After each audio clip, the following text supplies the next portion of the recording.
Venerdì 5 giugno, San Bonifacio. È il 156esimo giorno dall'inizio dell'anno, ne mancano 209 al termine. Il sole sorge alle 5:24 e tramonta alle 20:55. La luna si leva a mezzanotte e 27 e tramonta alle 9:35.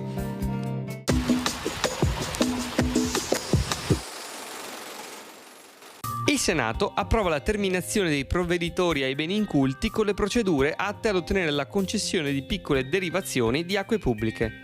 In esse erano previste anche le pubblicazioni della domanda, in modo da provocare eventuali osservazioni, opposizioni e quant'altro potesse evitare lesioni ai diritti di altri.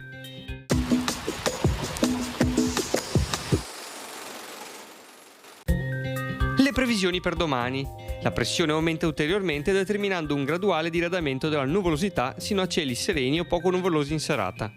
Nello specifico sui litorali, pianure occidentali e pianure orientali, nubi sparse alternate a schiarite per l'intera giornata, con tendenza ad api rasserenamenti in serata.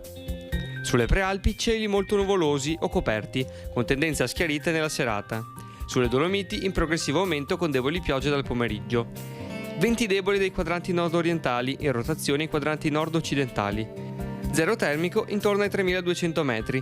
Mare da mosso a poco mosso.